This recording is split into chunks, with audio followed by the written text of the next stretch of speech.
तो हमारा question number second complete हो गया। अब हम बात करते हैं क्वेश्चन नंबर 3 की। क्वेश्चन नंबर 3 क्या है? क्वेश्चन नंबर 3 में हमें ये दे रखा है कि सेट ए में ये एलिमेंट है 1 2 कोष्टक 3 4 5 और इसमें क्या है चूज करेक्ट सेंटेंस। इसमें नीचे जो 11 सेंटेंस दिए हुए हैं इनमें से सही को चूज करना और इसके साथ में इसका कथन भी देना है कि ये सही है तो क्यों है और गलत है तो क्यों है, इसके बारे में भी हमें बताना है। तो चलो बात करते हैं। सबसे पहले तो देखते हैं ये सेट को देखते हैं। ये सेट हमारा लिखा हुआ है, इसमें एलिमेंट्स है। कितने एलिमेंट्स है? 1 2 3 4 5। तो यहाँ पे ये देखो एक ये नई चीज है, आपको ये डाइवर्ट करने के लिए दिया हुआ है कि अंदर कोष्टक के अंदर एक सेट के रूप में एलिमेंट्स को लिखा हुआ है। तो हम इसको एक सेट के रूप में न मान के इसको एक नए एलिमेंट मान लेते हैं। क्या मानेंगे इसको? नए एलिमेंट। जैसे कि हम इसको अक्स मान लेते हैं। जिससे क्या हो जाएगा कि हमारे इसमें एलिमेंट कितने हो जाएंगे? 1 2 3 4, 4 एलिमेंट हो जाएंगे। तो इस प्रकार हम इसको 1 2 3 4 ये एलिमेंट मान लेंगे। इसको हमने अक्स मान लिया। क्यों? इसको अगर अक्स मानेंगे तो हमारे आगे क्वेश्चन करने में सोल्व आसानी रहेगी और जब आगे देखेंगे तो हमें पता चल जाएगा कि हमने इसको अक्स क्यों माना है। इससे एक सेंटेंस भी आसान हो जाती है और ये हमारे को डाइवर्ट करने के लिए दिया हुआ है, आपको भटकाने के लिए, जिससे कि क्वेश्चन गलत होने के चांसेस ज्यादा रहते हैं। तो ठीक है, ये एक सेट एलिमेंट है और इसको हमने अक्स मान लिया। अब बात करते हैं क्वेश्चन नंबर फर्स्ट पर। फर्स्ट सेंटेंस की बात करते हैं। इसमें दिया हुआ है 3,4 सबसेट ऑफ ए। तो हमने यहाँ पे देखो 3,4 को अक्स माना है। ठीक है, तो इसको इसकी जगह हम क्या लिख लें? इसकी जगह हम अक्स लिख सकते हैं क्या? क्योंकि हमने इसको अक्स माना है, क्योंकि ये इसका एलिमेंट है। इस सेट ए का एलिमेंट कौन सा है? 3,4। ये टोटल एक एलिमेंट ही है इसका, ये सेट नहीं है, इस सेट का एक एलिमेंट है। तो इसका एलिमेंट क्या हो गया? अक्स हो गया। अब बोलेंगे अक्स सबसेट ऑफ ए। तो मैंने बताया था कि अक्स किसी का सबसेट होता है क्या? अगर हमें किसी को सबसेट दिखाना हो तो सबसेट के पहले ये ब्रैकेट होना आवश्यक है। अगर ये ब्रैकेट नहीं है तो ये उसका सबसेट नहीं होगा। ठीक है, तो सबसेट होने के लिए ब्रैकेट होना जरूरी है। तो हमने देखो, आप बोलेंगे सर यहाँ पे तो ब्रैकेट है, लेकिन ये ब्रैकेट नहीं है, ये एक एलिमेंट है जो को हमने अक्स माना है। ब्रैकेट 3,4 के साथ है, इस सेट के साथ में नहीं है। ये तो सिर्फ अक्स है। अगर इसके साथ ब्रैकेट होता, 20 वाले एलिमेंट को अक्स मानते, इसके साथ ब्रैकेट होता तब ये इसका सबसेट होता, लेकिन इसके साथ तो ब्रैकेट है नहीं, ये सिर्फ सिंगल है, तो ये इसका सबसेट नहीं होगा। तो हमारा फर्स्ट क्या हो गया? फर्स्ट हमारा कथन गलत हो गया, ये सही नहीं है। ठीक है, अब बात करते हैं सेकंड की। ठीक है, जैसे कि सेकंड इसी प्रकार है, इसको हमने क्या माना था? एक्स, तो इसको फिर से हम अक्स मान लेते हैं। अब अक्स बिलोंग्स टू ए, अक्स ए में बिलोंग कर रहा है, तो मैंने जस्ट इसी का उल्टा है, यहाँ पे सबसेट है तो यहाँ पे बिलोंग का है। तो सबसेट के लिए क्या कंडीशन है? सबसेट होने के लिए इसके पास ब्रैकेट होना चाहिए, इसके पास ब्रैकेट होना चाहिए। तो यहाँ पे इसके पास तो ब्रैकेट नहीं है और ये इसको बिलोंग कर रहा है, तो ब्रैकेट नहीं है, इसको बिलोंग कर रहा है, मतलब बिना ब्रैकेट के अगर कोई एलिमेंट है वो बिलोंग करता है तो वो सही होता है। अगर यहाँ पे ब्रैकेट होता फिर बिलोंग करता तो वो गलत हो जाता। ठीक है, इसके साथ ब्रैकेट नहीं है, बिलोंग कर रहा है, तो ये इसका एलिमेंट है, तो ये सेकंड वाला हमारा सही हो जाएगा। क्यों हो जाएगा? क्योंकि ये एक एलिमेंट है और इसके साथ ब्रैकेट नहीं है। ब्रैकेट के बिना अगर किसी वैल्यू या एलिमेंट को हम किसी में बिलोंग करवाते हैं तो वो उसका बिलोंग कर जाता है। अगर सबसेट नहीं होता, सबसेट होने के लिए उसके साथ ब्रैकेट का होना जरूरी है। ठीक है, ये हो गया, सेकंड भी कंप्लीट होगा, सेकंड हमारा सही होगा, फर्स्ट हमारा गलत हो गया। अब बात करते हैं थर्ड की। थर्ड में क्या है? थर्ड में देखो डबल ब्रैकेट है, डबल ब्रैकेट है तो इसको सीधे से आसान मान लेते हैं। जैसे कि हमने यहाँ पे किया था 3,4 ब्रैकेट को हमने अक्स मान लिया था। क्या मान लिया था? अक्स मान लिया था। तो इसको फिर से हम इस अंदर वाली वैल्यू को, क्योंकि सिर्फ हमने इसको ही अक्स माना, इसको अक्स मान लेंगे। ठीक है, अक्स मान लिया। अब इसके बाहर एक ब्रैकेट और है, तो ये इसके साथ ब्रैकेट आ गया। ठीक है, इसके साथ ब्रैकेट आ गया, तो अब ये क्या गया? ब्रैकेट अग सबसेट ऑफ ये ए। इस प्रकार से ये क्वेश्चन बन गया। किस प्रकार से बना? अंदर वाले को तो हमने अक्स मान लिया, जैसे कि हमने क्वेश्चन सेट ए में माना था।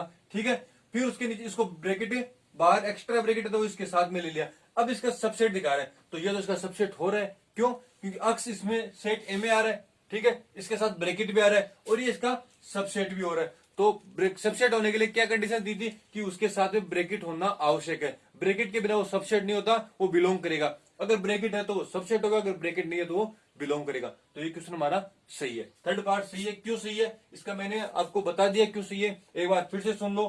क्योंकि यहाँ पे अक्स है, ये एक एलिमेंट है, सेट ए का एलिमेंट ना कि एक सेट है। तो सेट ए का एलिमेंट है अक्स है, इसके साथ में ब्रैकेट आ रहा है और ब्रैकेट हमेशा सबसेट होता है। ब्रैकेट के साथ कोई एलिमेंट आता है वो सबसेट होता है और बिना ब्रैकेट के साथ में कोई एलिमेंट आता है वो बिलोंग करता है।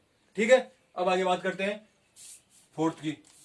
अब इसमें आ रहा है ए वन बिलोंग्स टू ए, तो इसमें एलिमेंट आ रहा है वन, ये इसमें बिलोंग कर रहा है। मैंने अभी बताया जस्ट कि अगर इसके साथ ब्रैकेट होगा तो सबसेट होगा, बिना ब्रैकेट के साथ कोई एलिमेंट आएगा वो बिलोंग करेगा, तो वन बिलोंग्स टू ए, तो ये एकदम सही है। अब आती है सबसेट की बात, वन सबसेट ऑफ ए, तो वही बात सबसेट है तो इसके लिए इसके साथ में ब्रैकेट, अगर ये ब्रैकेट के साथ में होता तो इसका सबसेट होता, लेकिन इसके साथ में ब्रैकेट नहीं है तो इसका सबसेट नहीं होगा, तो ये हमारा गलत हो गया। ठीक है, अब आगे बात करते हैं 6 नंबर की। ये 1 2 5 सबसेट ऑफ ए, इसके साथ में ब्रैकेट है, तो अब ये देखते हैं कि ये एलिमेंट इसमें सेट ए में है या नहीं है। तो 1 2 5 तीनों एलिमेंट है और इसके साथ ब्रैकेट भी आ रहा है, तो ये इसका सबसेट हो जाएगा। ठीक है, 6 नंबर भी इसका सबसेट हो जाएगा, और ये हमारा 6 नंबर वाला पार्ट भी सही है। खत्म क्या होगा, क्योंकि इसके तीनों एलिमेंट सेट ए में है और वो ब्रैकेट के साथ में आ रहे हैं, तो इसका सबसेट हो जाएगा। अगर ये ब्रैकेट के साथ में नहीं आते तो सबसेट नहीं होता, अगर बिना ब्रैकेट के साथ में आते यहाँ बिलोंग का साइन होता तो ये सही होता, लेकिन यहाँ पे ब्रैकेट भी आ रहा है, एलिमेंट भी आ रहे हैं और सबसेट भी आ रहा है, तीनों कंडीशन सही है, तो ये इसका सबसेट हो जाएगा। ठीक है, अब बात करते हैं 7 नंबर की। वही वाला क्वेश्चन है, वहां पे सबसेट आ रहा, अब ये बिलोंग का आ गया, तो अगर सबसेट वाला सही है तो बिलोंग वाला तो गलत होगा ही। क्यों, क्योंकि बिलोंग के लिए ब्रैकेट नहीं आता। अगर ये इसी प्रकार का एलिमेंट होता, जैसे ये अक्स एलिमेंट है, ये होता तो ये बिलोंग कर जाता, लेकिन इसके साथ में ब्रैकेट आ रहा है, तो ब्रैकेट वाली वैल्यू कभी बिलोंग नहीं करती। अगर ये इसी प्रकार का एक एलिमेंट के रूप में होता, यहाँ उपस्थित होता, ये सारी वैल्यू एक एलिमेंट के रूप में होती और यहाँ उपस्थित होती, तो ये इसमें बिलोंग कर जाता है। लेकिन ये एलिमेंट अलग अलग है, ये ब्रैकेट बाद में लगा है, तो ब्रैकेट हमेशा सबसेट के लिए लगा जाता है, बिलोंग के लिए नहीं लगाया जाता। ठीक है, तो ये गलत हो जाएगा हमारा। अब बात करते हैं 8 नंबर की। इसमें 1 2 3 सबसेट ऑफ ए, ब्रैकेट आ रहा है तो सबसेट के लिए ठीक है। 1 2 3 एलिमेंट चेक करते हैं एलिमेंट है कि नहीं, तो इसमें 1 भी आ रहा है 2 भी आ रहा है, लेकिन यहाँ पे 3 नहीं आ रहा।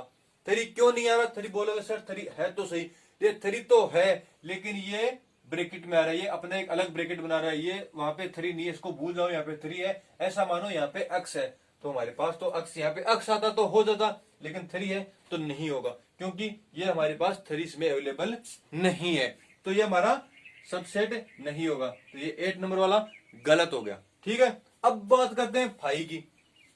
9 नंबर है 5 बिलोंग्स टू ए, तो इसमें 5 तो कोई एलिमेंट है नहीं। 5 को हम क्या मानते हैं, 5 को किस प्रकार से लिखते हैं, 5 को खाली ब्रैकेट के तौर पर लिखते हैं। ऐसा अगर ब्रैकेट हो तो उसे लिखते हैं 5, वो बिलोंग करता है एम में, लेकिन अगर ब्रैकेट खाली है तो बिलोंग तो नहीं करेगा, क्योंकि यहाँ पे कोई एलिमेंट 5 एलिमेंट भी नहीं है और खाली ब्रैकेट भी सेट ए में नहीं है, तो ये बिलोंग नहीं करेगा।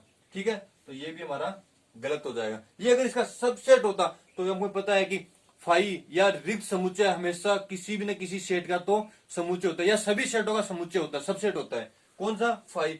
फाई हमेशा सभी सेटों का सबसेट होता है, किसी भी प्रकार का सेट ले लो, फाई उसका सबसेट होगा ही होगा।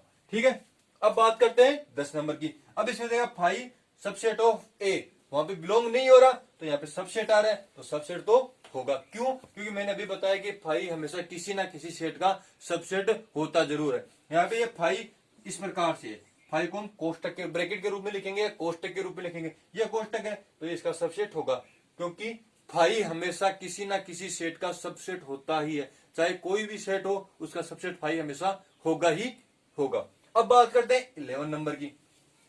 तो ये फाई ब्रैकेट सबसेट ऑफ ए, तो इसको लिखते हैं कैसे, पहली बात तो सीधा फाई को लिखते हैं, फाई को इस प्रकार से लिखते हैं, इसके साथ में ब्रैकेट है तो इसको ब्रैकेट लिख दे दो। ऐसा तो हमारे पास कोई एलिमेंट भी नहीं है, ना ही कोई सबसेट है, तो ये इसका सबसेट नहीं होगा। ठीक है, ये गलत हो गया। कंप्लीट, थर्ड क्वेश्चन कंप्लीट हो गया। अब इसी थर्ड क्वेश्चन के आधार पर हमने हमारे कई क्वेश्चन सही हो गए, एक तरह से बेसिक सा क्लियर होगा कि इसमें हर प्रकार के 11 टाइप के क्वेश्चन आ गए, हर प्रकार के क्वेश्चन इसमें आ रहे हैं। ठीक है, तो ये हमारा इजी क्वेश्चन है और इससे कई हमारे कॉन्सेप्ट्स भी क्लियर हो गए। मैंने बता दिया, मैंने क्या बताया कोई बार फिर से इसको शॉर्ट में बता दूं कि अगर आपके पास कोई एलिमेंट है सेट का, उसके साथ में ब्रैकेट आ रहा है, ये वाला ब्रैकेट, तो वो उसका सबसेट हो सकता है, कि कंडीशन होनी चाहिए कि उसका एलिमेंट उसमें मैच होना चाहिए। अगर बिना एलिमेंट के कोई, बिना ब्रैकेट के कोई एलिमेंट आ रहा है और उसमें सबसेट दिखा रहा है, तो सबसेट के लिए ब्रैकेट का होना जरूरी है, और बिलोंग के लिए ब्रैकेट होना जरूरी नहीं है। बिना ब्रैकेट के आएगा तो ही बिलोंग करेगा, ब्रैकेट के साथ आएगा बिलोंग नहीं करेगा, और ब्रैकेट के बिना आएगा सबसेट नहीं होगा, ब्रैकेट के साथ आएगा सबसेट होगा, अगर वो एलिमेंट यहाँ पे एग्जिस्ट कर रहा है, किसी सेट में एग्जिस्ट कर रहा है तो। ठीक है, अब बात करते हैं क्वेश्चन नंबर कंप्लीट 3 हो गया। फोर्थ क्वेश्चन पे नंबर 4 क्या है, में एक सबसेट, ये हिंदी में दिया हुआ है, ये निम्नलिखित समुच्चय दिए हुए हैं, इनके हमें सबसेट्स का निर्माण करना है या उप समुच्चयों का निर्माण करना है। तो मैंने आपको इसके बेसिक्स में बता दिया था कि सबसेट का निर्माण कैसे करते हैं। तो चलो बात करते हैं सबसेट की। सबसे पहले पार्ट लेते हैं 1 नंबर वाला, इसके सबसेट हमें बनाने हैं। तो हमारे पास ये है ए, ठीक है। अब इसके सबसेट बनाने के लिए क्या बताया था, जितने भी इसके अंदर एलिमेंट है उनके एलिमेंटों को अलग अलग टुकड़ों में तोड़ के लिख दो, ठीक है। और इसका एक तरीका भी था एलिमेंट्स की संख्या ज्ञात करने का कि कितने सबसेट बनेंगे। एलिमेंट के आधार पर हम उसका ज्ञात कर सकते हैं कि एक सेट के कितने सबसेट बनेंगे। उसका फॉर्मूला क्या था वो मैं यहां लिख देता हूं, 2 की पावर n के रूप में लिखते थे। उसको बोलते थे n p of a, number of power sets, ठीक है। 2 की पावर n के रूप में लिख रहे हैं। तो यहाँ पे देखो इसमें n क्या है, यहाँ पे एलिमेंट्स की संख्या है। तो यहाँ पे देखो एक है तो एलिमेंट एक होगा, 2 की पावर a कितना होगा 2। तो इसके सबसेट कितने बनेंगे, 2 बनेंगे। अब 2 कौन कौन से बनेंगे, फर्स्ट का सॉल्यूशन लिखते हैं डायरेक्ट। ये एक तो स्वयं बन गया, क्योंकि स्वयं हमेशा कोई भी सेट का स्वयं एक सबसेट होता ही होता है। दूसरा कौन सा था, मैंने पिछले क्वेश्चन में बताया था, फाई हमेशा किसी भी सेट हो, किसी भी प्रकार का सेट हो, फाई हमेशा उस सेट का सबसेट होगा ही होगा। तो एक तो स्वयं हो गया, एक हो गया फाई। कितने सबसेट हो गए, 2। और फर्स्ट के कितने सबसेट आने चाहिए थे, 2। तो हमारा फर्स्ट के 2 सबसेट आ गए, ये हो गया कंप्लीट। अब बात करते हैं सेकंड की। सेकंड की बात करते हैं, सेकंड में कितने एलिमेंट है, 2। तो यहां पे हम लिखेंगे 2। तो 2 की पावर 2 कितना होता है, 4। तो अब हमें पता चल गया कि इसके कितने एलिमेंट आएंगे, 4 एलिमेंट बनेंगे। तो 4 एलिमेंट कौन कौन से बनेंगे, अब देखते हैं उनको। सबसे पहले तो हम इनको टुकड़े करके लिख लेता हूं मैं। तो एक तो हो गया सेट ए, ठीक है, सबसेट ए। एक हो गया सबसेट बी, दोनों को अलग करके लिख दिया। अब इन दोनों को फिर से साथ में लिख देता हूं, तो ए बी, ठीक है। 3 हो गए, एक बच गया। एक कौन सा बच गया, एक बच गया अपना फाई, क्योंकि फाई हमेशा किसी ना किसी सेट, कोई सा भी प्रकार का सेट हो उसका सबसेट होता ही होता है, ठीक है। तो हमारे इसके कितने आ गए, 1 2 3 4, कितने आने चाहिए थे, 4 आने चाहिए थे, 4 आ गए। ये हमारा सेकंड क्वेश्चन भी कंप्लीट हो गया। अब बात करते हैं थर्ड क्वेश्चन की। थर्ड क्वेश्चन अपना क्या है, थर्ड क्वेश्चन में अपने पास एलिमेंट दिए हुए हैं 3, इसके सबसेट बनाने। तो यहाँ पे 3, 2 की जगह हम कितना चेंज करता हूँ, 3 चेंज कर देता हूं। तो 3 चेंज करने से कितना होगा, 2 की पावर 3 कितना होता है, 8 होता है। तो ये किस प्रकार हो गया, हमारे पास 8। तो अब हमें थर्ड के कितने पार्ट बनाने हैं, 8 सबसेट बनाने। तो चलो बनाते हैं, इनको अलग अलग करके लिखते हैं पहले तो फर्स्ट हो गया अपना 1 हो गया, ठीक है। फिर हो गया अपना 2 नंबर हो गया, फिर हम 3 को लिखेंगे, ठीक है। अब इन दोनों को साथ लिखते हैं, 1,2। फिर 2,3 को साथ लिखते हैं, 2,3, ठीक है। ये हो गया। फिर अब हमने 1,3 को लिखते हैं, क्योंकि 1 3 कहीं नहीं आ रहा, तो 1 3 को भी साथ में लिख सकते हैं, 1 3। हमको इसके ऐसे टुकड़े करने, कोई भी टुकड़ा रिपीट नहीं होना चाहिए, लेकिन अलग अलग टुकड़े जितने संभव हो उतने टुकड़े करने हैं। तो 1 2 हो गया, 1 हो गया, 2 हो गया, 3 हो गया, तो एक एक लिख दिया अलग अलग। अब 2 2 के जोड़े बनाएंगे, तो 1 2 हो गया, 2 3 हो गया, 1 3 भी हो गया। इनमें 2 2 के जोड़े में कोई नहीं बचा। अब आता है एक स्वयं, अब 3 3 के जोड़े बनाएंगे। पहले एक एक के जोड़े बनाते हैं, फिर 2 2 के जोड़े की, एक का तो कोई जोड़ा बनता नहीं, तो एक एक अलग अलग करके लिखेंगे। फिर हम इसके 2 2 के जोड़े बनाएंगे, 2 2 के जोड़े बनने के बाद हम 3 3 के बनाएंगे, 3 3 के भी कंप्लीट हो जाते हैं, उसके बाद हम 4 4 के बनाएंगे। इस प्रकार इसके सबसेट बनाते जाते हैं। तो 2 2 वाले कंप्लीट हो गए, अब 3 के बनाते, 3 का एक ही जोड़ा बनेगा इसमें। तो कितना हो गया, ये हो गया 1 2 3 हो गया, ठीक है। ये भी कंप्लीट हो गया। अब कोई एलिमेंट बचा नहीं, स्वयं का सेट भी आ गया। अब एक सेट और बच गया, उसका कौन सा बच गया, फाई।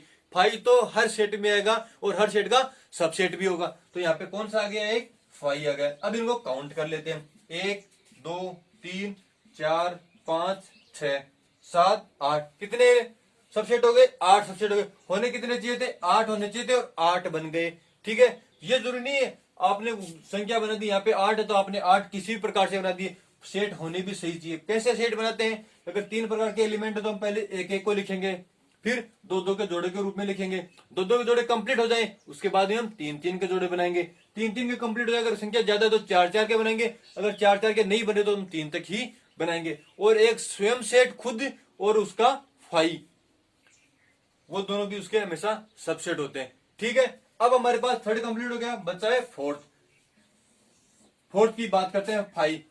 फाइव की कितने सबसेट होंगे, कितने एलिमेंट है फाइव को हम ऐसा लिखते हैं, ये अंदर इसके कोई एलिमेंट नहीं होता, तो अंदर कितने एलिमेंट है, जीरो, तो इसकी जगह हम जीरो लिखते हैं, जीरो। टू की पावर जीरो कितना होगा, टू की पावर जीरो होता है वन, ठीक है। किसी भी संख्या की पावर जीरो होगा वो संख्या वन होगी, तो इसके सबसेट कितने बनेंगे, इसका सबसेट एक ही बनेगा, वो क्या बनेगा, फाइव।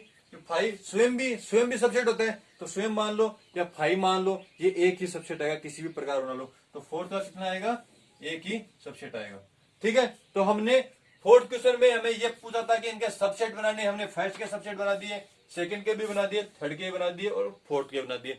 और सबसेट बनाने के लिए सबसे आसान तरीका है, पहले उसके सबसेटों के number of count of number निकाल लो कि कितने सबसेट बनेंगे, तो वो इसका फॉर्मूले से बनेंगे, टू की पावर एन से। यहाँ पे एन क्या है, एन है सेट में दिए गए एलिमेंटों की संख्या, कि एक सेट में कितने एलिमेंट है, उनके आधार पर उसके सब बनने वाले सबसेटों की संख्या आ जाती है, फिर उससे हम आसानी से निकाल सकते हैं, और हमने इसी प्रकार निकाल भी लिए। चलो क्वेश्चन नंबर 4 कंप्लीट हो गया। अब हमारे पास है क्वेश्चन नंबर 5। क्वेश्चन नंबर 5 को मैं बोल रहा हूं, P of A, power set of A के कितने अवयव हैं यदि ए बराबर 5। ये ए बराबर 5 दिया हुआ है और हमें इसके अवयव निकालने, सबसेट निकालने, पावर ऑफ सेट ऑफ ए निकाले। तो पावर सेट ऑफ ए निकालने का तरीका क्या है, इसका हमने अभी फॉर्मूला पढ़ा था, तो एन, इसको इस प्रकार से डिनोट करते हैं, पावर सेट ऑफ ए। इसका फॉर्मूला क्या होता है, टू की पावर एन। तो यहाँ पे एन क्या है, एन अवयवों की संख्या है, तो यहाँ पे हमारे पास सेट दिया हुआ है ए सेट किस प्रकार से, इसको फाइव को हम इस प्रकार से लिख सकते हैं, लिख लिया इस प्रकार से। अब इसमें देखते हैं एलिमेंट कितने, तो इसमें तो एलिमेंट कोई नहीं है, एलिमेंट अर्थात जीरो एलिमेंट है, तो टू की पावर कितना हो गया, टू की पावर हम जीरो लेंगे, तो टू की पावर जीरो वन, तो पी ओ पे कितना मान आ गया, पी ओ पे का मान आ गया यहाँ पे वन, आसानी से निकाले। और ये मैंने अभी पिछले क्वेश्चन में भी ये बताया था, तो इसमें आपको ज्यादा प्रॉब्लम नहीं आएगी, ठीक है। इसी प्रकार हमारा क्वेश्चन नंबर 5 भी कंप्लीट हो गया। बात करते हैं क्वेश्चन नंबर 6 की। क्वेश्चन नंबर 6 है हमारे, निम्नलिखित को अंतराल रूप में लिखिए, अर्थात इनको अंतराल के रूप में लिखना है, अंतराल मतलब कोष्टक या ब्रैकेट के रूप में लिखना है।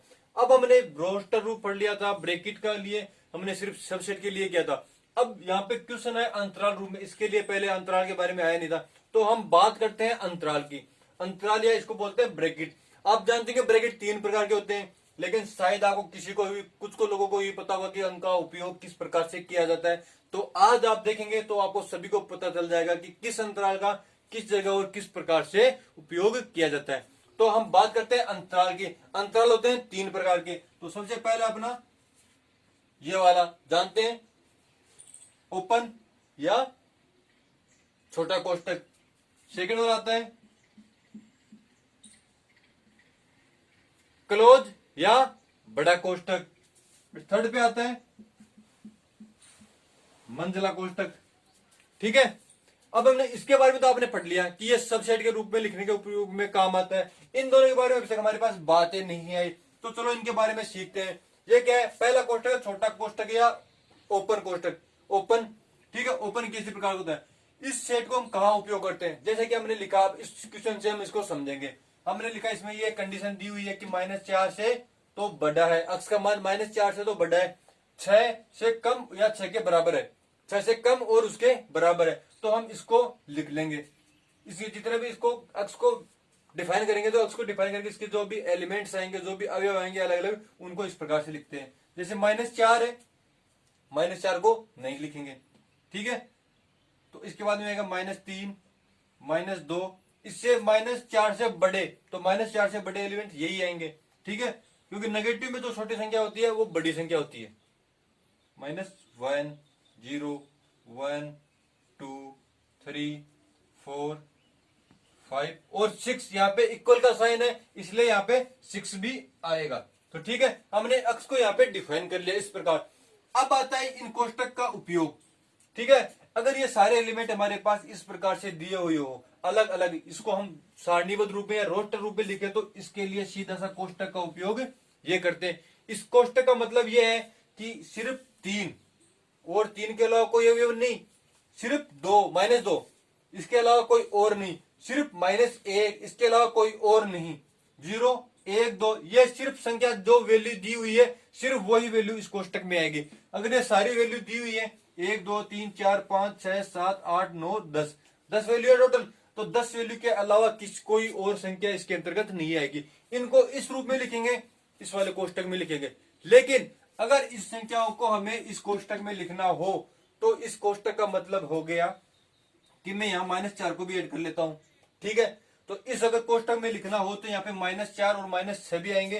तो -6 के लिए अगर संख्या के लिए आती है, इस कोष्टक का उपयोग करते हैं कि जो संख्या यहाँ पे है इसको ऐड नहीं करना हो, इसके आगे की संख्या जो भी इसके दशमलव में संख्या आती है उनको ऐड करना हो, उनके लिए आता है।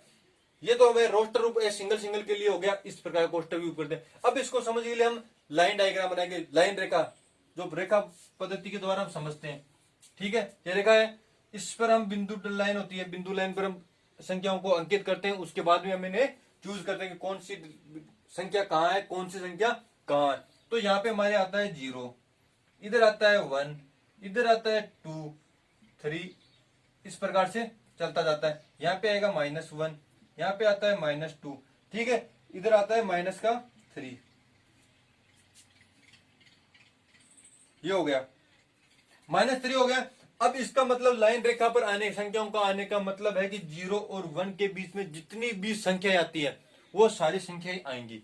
जैसे 0.1, 0.111, 0.23578 0.5982, 0.99999, वो 0 और 1 के बीच में सभी संख्या आएंगी। उन सभी संख्याओं को सम्मिलित किया जाएगा, ये होता है लाइन रेखा का मतलब। लेकिन यहाँ पे देखिए तो इस कोष्टक के लिए हम 1,2 में तो सिर्फ 1 और 2 दो ही संख्याएं आएंगी, इसके अलावा किसी इनके बीच वाली जो भी संख्या है वो इस कोष्टक में नहीं लेंगे। लेकिन इन दोनों कोष्टक में जब बात करते हैं, इन दोनों ओपन और क्लोज की, इन दोनों की बात करते हैं तो इसके बीच में जितनी भी संख्याएं आती है इन दो एलिमेंट्स के बीच में 1 2 3 5 4 के इसके अंदर 0.1259, 0.2378, 0.35, इस प्रकार की जितनी भी संख्या है उन सभी संख्याओं को सम्मिलित किया जाता है। तो यह सबसेट या सेट लाइन के रोस्टर फॉर्म में लिखने के लिए इसका उपयोग किया जाता है। रोस्टर रूप में, रोस्टर रूप में सिर्फ एक सिंगल वैल्यू को लिखा जाता है, उसके अंतराल के बीच में आने वाली संख्याओं को नहीं लिखा जाता है। और अंतराल के लिए हम इन दो कोष्टक का उपयोग करते हैं, ये ओपन ये क्लोज। ठीक है, तो अब बात करते हैं इनके बीच में जितनी भी संख्या आएंगी उनको ऐड किया जाएगा। अब यहाँ पे आता है आर, आर मतलब होता है रियल नंबर। अब मैंने आपको नंबर सिस्टम में बताया था रियल नंबर कौन सा होता है, नेचुरल नंबर कौन सा होता है। ठीक है, रियल नंबर में होता है लाइन रेखा पर या बिंदु लाइन पर जो संख्या अंकित की जाती है वो रियल नंबर्स में आती हैं। और नेचुरल नंबर में कौन सी आती है, नेचुरल नंबर में आती है 0, 0 नहीं आता, 1 से स्टार्ट होती है, 1 2 3 4। तो इस प्रकार की जो संख्या है हमने इनको इसी कोष्टक में लिखा, लेकिन जो रियल नंबर की वैल्यू है वो हमेशा इन दोनों कोष्टक में ही आएंगी। हम रियल नंबर वाली वैल्यू को इस कोष्टक में कभी नहीं लिखेंगे। इन वैल्यू को भी हम इन क्लोज में नहीं लिख सकते, क्योंकि अगर हमने इनको इन दोनों में लिख दिया तो इसका मतलब हो जाएगा 1 और 2 के बीच में जितनी भी संख्या आती है वो भी सम्मिलित होगी, लेकिन नेचुरल नंबर में वो संख्याएं सम्मिलित नहीं होती है। ठीक है, तो ये होता है हमेशा इस कोष्टक के लिए, और रियल नंबर को हम इन दोनों कोष्टकों का उपयोग करते हैं। ठीक है, अब करते कैसे हैं? ये तो क्या रियल नंबर की जितनी भी वैल्यू होंगी हम इन दोनों कोष्टकों के रूप में लिखेंगे, क्योंकि दो संख्याओं के बीच में जितनी भी संख्या आती है, दो पूर्णांक संख्याओं के बीच में या दो प्राकृत संख्याओं के बीच में जितने भी संख्याएं आती हैं दशमलव के बाद की 0.12 वो वाली संख्या है वो भी सम्मिलित की जाती है इन दोनों में। ठीक है, तो अब इन दोनों में क्या अंतर है, इन दोनों में क्या अंतर है वो देखते हैं। हमने ये तो देख लिया कि इन दोनों कोष्टकों लाइन रेखा या बिंदु लाइन के लिए इनका उपयोग किया जाता है। अब इन दोनों का उपयोग किस प्रकार से होता है वो भी देख लेते हैं। ये है ओपन और ये है क्लोज। ओपन का मतलब होता है कि जो संख्या अगर जहां पे इक्वल का साइन आया है, इक्वल का साइन आया है उसके लिए तो हम करेंगे इस वाले कोष्टक का उपयोग, और जहां पे इक्वल का साइन नहीं आया है वहां पे करेंगे इस वाले कोष्टक का उपयोग। ये फर्स्ट एग्जांपल है, इसके बाद में इसके 3 पार्ट और है, उसमें आपको और अच्छे से समझ में आ जाएगा। लेकिन एक बार बेसिक्स देख लो और ट्यूशन करेंगे तो उससे अच्छे से समझ में आएगा हमें। ठीक है, जहां पे ये इक्वल का साइन आ गया, इक्वल का साइन आ गया तो यहाँ पे मतलब ये बड़े वाला कोष्टक लगेगा, और जहां पे इक्वल का साइन नहीं आएगा वहां पे ये वाला कोष्टक लगेगा। इसको हम semi open semi close 2 part होते हैं इसके, इनको हम 4 बना दें, क्योंकि हम ये जरूरी नहीं कि दोनों साथ में है, एक पार्ट ये आ सकता है तो एक ये आ सकता है, एक ये आ सकता है तो ये एक ये आ सकता है, दोनों साथ में भी आ सकते हैं। ठीक है, जैसे कि इसमें आएंगे। अब इसको लिखेंगे हम किस प्रकार से लिखेंगे, इसमें -4 से तो अधिक, तो -4 से अधिक है तो -4 को नहीं लेंगे, लेकिन -4 से आगे वाली संख्याएं सभी आएंगी, तो -4 को हम ऐड नहीं करेंगे। अगर किसी संख्या को ऐड नहीं करना हो लेकिन उसके जस्ट आगे वाली संख्या आती है तो हम इस कोष्टक का उपयोग करेंगे। या इस प्रकार न देखें, हम इस प्रकार देखेंगे कि यहाँ पे इक्वल का साइन नहीं है तो यहाँ पे छोटा कोष्टक आएगा।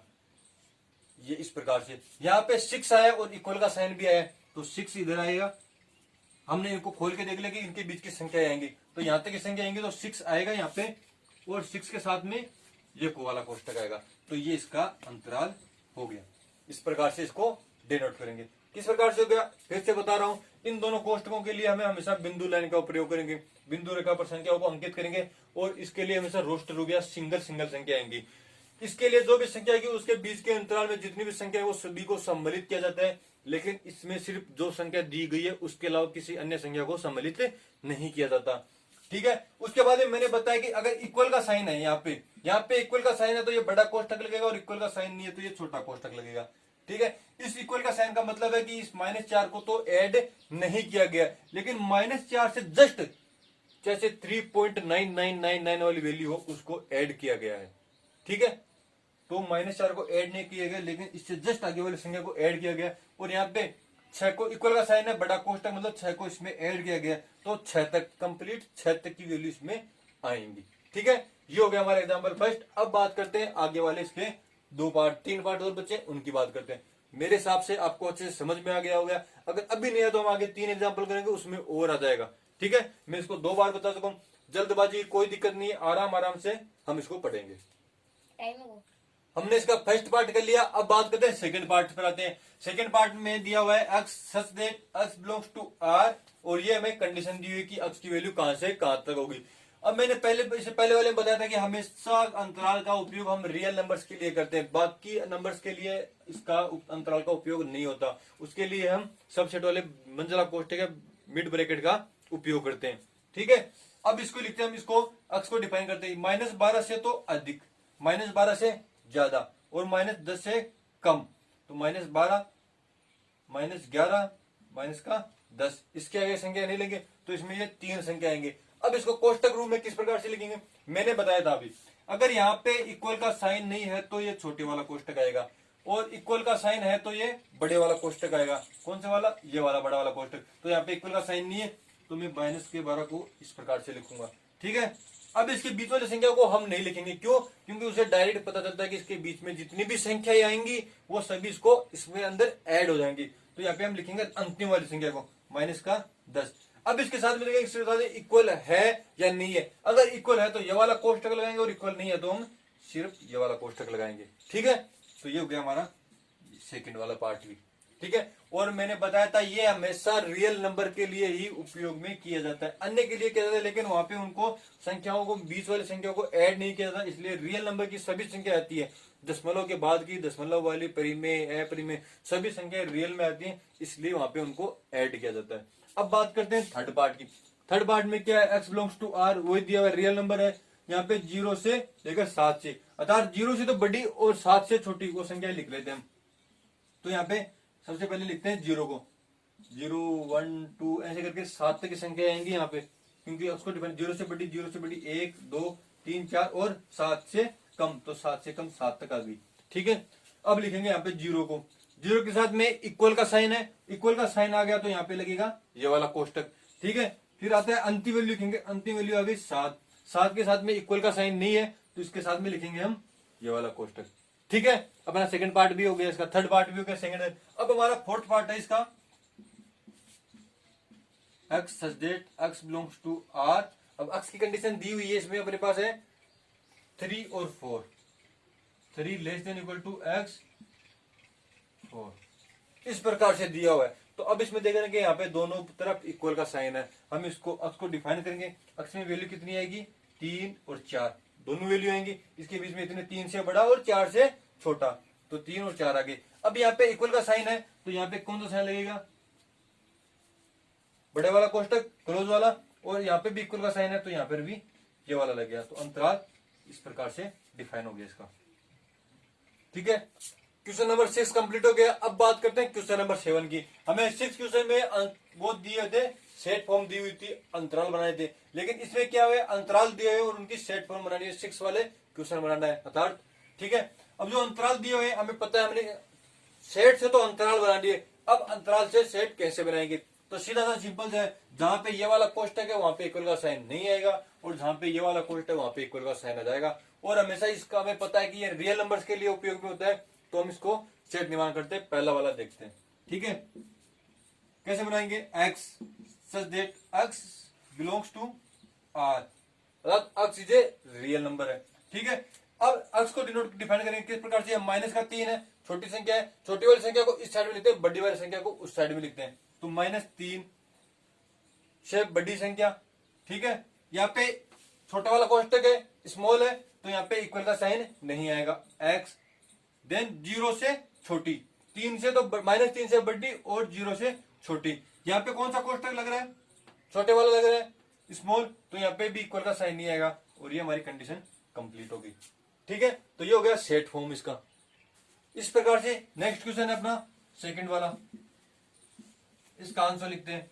यहाँ पे बड़े वाला ब्रैकेट है, तो क्या करेंगे, x such that x belongs to R, क्योंकि रियल नंबर में इनके बीच की सभी वैल्यू को ऐड किया जाता है, तो एक्स बिलोंग्स टू आर, और एक्स के लिए क्या लिखेंगे, 6 से तो बड़ी संख्या है, और एक्स 12 से कम, ठीक है। ये हो गया। अब इसके साथ में देते हैं इक्वल का साइन आएगा या नहीं आएगा, यहाँ पे ओपन वाला है तो यहाँ पे ब्रैकेट, ये वाला कोष्टक है तो इक्वल का साइन आएगा, ठीक है।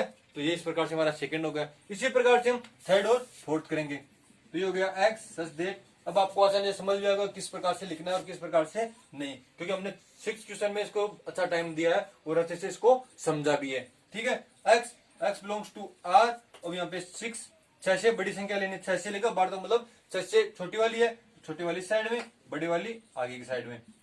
अब देखते हैं इनमें इक्वल का साइन किस में लगाना है। यहाँ पे इक्वल का साइन नहीं लगेगा, 6 के साथ सिंगल आएगा, यहाँ पे 12 के साथ में इक्वल का साइन लगेगा, तो यहाँ पे हमने इक्वल का साइन लगा दिया। अब बात करते हैं इसकी फोर्थ नंबर की। फोर्थ में है x such that x belongs to R, यहाँ पे -23 छोटी संख्या है, -23 से 5 तक की, तो माइनस का 23 एक्स लेस देन 5, ये हो गया। अब इक्वल का साइन देखते हैं, इक्वल का साइन कहाँ आएगा, यहाँ पे तो इसके साथ बड़ा कोष्टक है, यहाँ पे इक्वल आएगा, और इसके साथ में इक्वल का नहीं आएगा, तो ये ही इसका आंसर हो गया, ठीक है। हमारा 7 कंप्लीट हो गया। अब बात करते हैं क्वेश्चन नंबर 8 की। क्वेश्चन नंबर 8 में दे रहा है यूनिवर्सल सेट, क्वेश्चन है निम्नलिखित में प्रत्येक के लिए हमें यह बताना है कि कौन सा सेट इसके लिए यूनिवर्सल सेट कौन सा होता है, सार्वत्रिक समुच्चय बताना है दोनों क्वेश्चन के लिए। तो दोनों क्वेश्चन के लिए सार्वत्रिक समुच्चय देखते हैं क्या होता है। समकोण त्रिभुज का समुच्चय, समकोण त्रिभुजों का समुच्चय, तो ऐसा कौन सा यूनिवर्सल सेट ले हमारे। यूनिवर्सल सेट कौन सा होता है, जो मैंने बताया था कि जिसमें सारे समुच्चय उपस्थित हो, या छोटे बड़े जितने समुच्चय दिए हुए उस एक सेट में उपस्थित होने चाहिए। जैसे कि एग्जांपल लेके पहले हम यूनिवर्सल सेट को समझते हैं, मैंने पहले बताया, शायद आपके दिमाग से निकल गया, यहाँ पे भी हम फिर से समझ लेते हैं इसको। यूनिवर्सल सेट होता है जैसे ए बार दिया हुआ है हमारे पास 1 और 2 है, ठीक है। इस प्रकार बी दिया हो, इसमें दिया हुआ है 1 और 3 है, ठीक है। सी दिया हुआ है हमारे पास 1 5 7 दे रखा है, ठीक है। और डी इस प्रकार से हो 1 2 3 4 5 6 7 और 8 इस प्रकार से दिया हो, हमारे पास 4 सेट हो गए। तो इन 4 सेटों में ए बी और सी का यूनिवर्सल सेट कौन सा होगा, डी। कैसे होगा, क्योंकि 1 2 ये भी इसमें, 1 3 भी इसमें, 1 5 7 1 5 7 ये भी इसमें, ये तीनों सेट इस एक सेट में उपस्थित है, तो ये डी इन तीनों का सार्वत्रिक समुच्चय हो गया। तो इसी प्रकार हमें इस क्वेश्चन के लिए बताना है, इस क्वेश्चन के लिए बताना है कि इसका सार्वत्रिक समुच्चय क्या होगा। तो हम क्या बोले इसके लिए, यार सार्वत्रिक समुच्चय कैसे बनाएंगे, तो देखते हैं इसके लिए सार्वत्रिक समुच्चय फर्स्ट का आंसर देखते हैं। इसके लिए बोले एक्स सच दैट एक्स को क्या लिखें, सब किसी समतल में उपस्थित त्रिभुज का, या किसी समतल में बना हुआ त्रिभुज, क्योंकि किसी समतल में अगर कोई त्रिभुज बना वो किसी भी आकृति का, किसी भी आकार का, किसी भी लंबाई का, किसी भी कोण का हो सकता है, तो इसके लिए हम डायरेक्ट बोलते हैं उसके अंदर सभी समकोण त्रिभुज आ जाएंगे।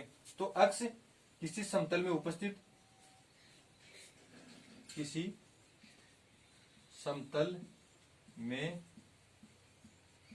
उपस्थित या स्थित त्रिभुज है, ठीक है। तो इसमें किसी समतल में कोई त्रिभुज है, तो हमें ये नाप तो दे नहीं रखी ना कि त्रिभुज कौन सा है, ये किसी भी आकार का हो सकता है, समकोण हो सकता है, समद्विबाहु हो सकता है, किसी भी प्रकार का हो सकता है, एक तो समद्विबाहु हो गया, समबाहु हो गया, जितने भी त्रिभुज हैं वो किसी सभी प्रकार के इसमें आ जाएंगे, तो किसी समतल में उपस्थित है त्रिभुज है। ठीक है, ये तो हो गया फर्स्ट के लिए, फर्स्ट हमारा कंप्लीट हो गया। अब बात करते हैं सेकंड की। सेकंड में दिया समद्विबाहु त्रिभुज का समुच्चय, तो समद्विबाहु हम किसी एक के लिए लेंगे समद्विबाहु, तो क्या बताएंगे कि समद्विबाहु त्रिभुज आ गया। अब उसके लिए यूनिवर्सल सेट लेना है, तो यूनिवर्सल सेट ऐसा लेना है कि जिसमें सभी प्रकार के समद्विबाहु त्रिभुज का समुच्चय आ जाए। तो इसके लिए भी हम ये ले लेंगे कि किसी समतल में उपस्थित त्रिभुज, क्योंकि इसमें समद्विबाहु भी आ जाएंगे, समकोण भी आ जाएंगे और समबाहु भी आ जाएंगे, सभी प्रकार के त्रिभुज आ जाएंगे। तो इसके लिए भी यही आंसर ठीक होगा। क्या होगा, एक्स सच दैट एक्स किसी समतल में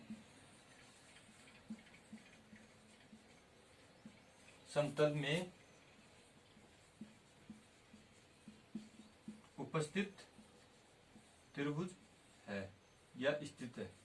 ठीक है, इस प्रकार से इसका आंसर हो गया। इसी प्रकार हमारा क्वेश्चन नंबर 8 भी कंप्लीट हो गया।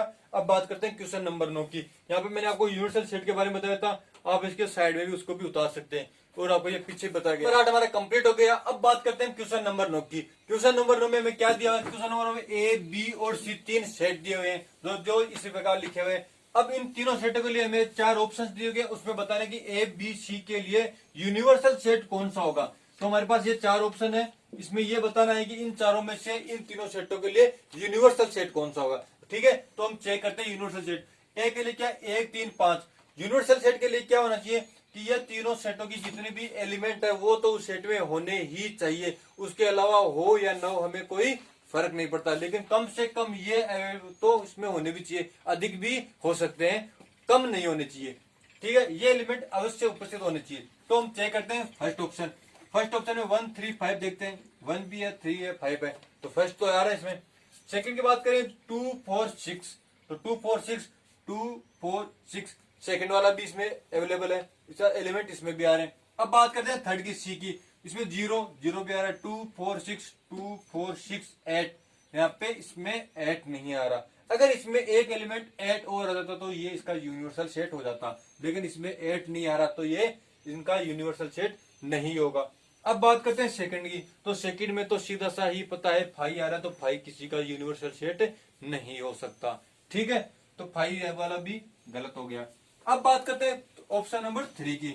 अब इसमें दिया हुआ है 0, 1, 2, 3, 4, 5, 6, ये इतना तो 6 तक तो इसमें सेम है। आगे ये 4 वैल्यू और है 7, 8, 9, तो यहाँ पे हमारे गड़बड़ हुई थी सिर्फ 8 के लिए इस ऑप्शन में, तो 8 तो इसमें भी आ रहा है, और 1, 3, 5, 1, 3, 5, 2, 4, 6, 2, 4, 6 ये दोनों सेट इसमें मिल रहे हैं। इसके अलावा 0, 2, 4, 6, 8, 0, 2, 4, 6, 8 तीनों सेट इसमें मिल रहे हैं, अर्थात यह सेट इसका यूनिवर्सल सेट हो जाएगा। कैसे हो जाएगा, इन तीनों सेटों के जितने भी एलिमेंट हैं वो इस सेट में मिल रहे हैं, उससे अधिक है उससे हमें कोई मतलब नहीं है, हमें जो चाहिए था वो इसमें है, उससे ज्यादा हो ये इसकी मर्जी है।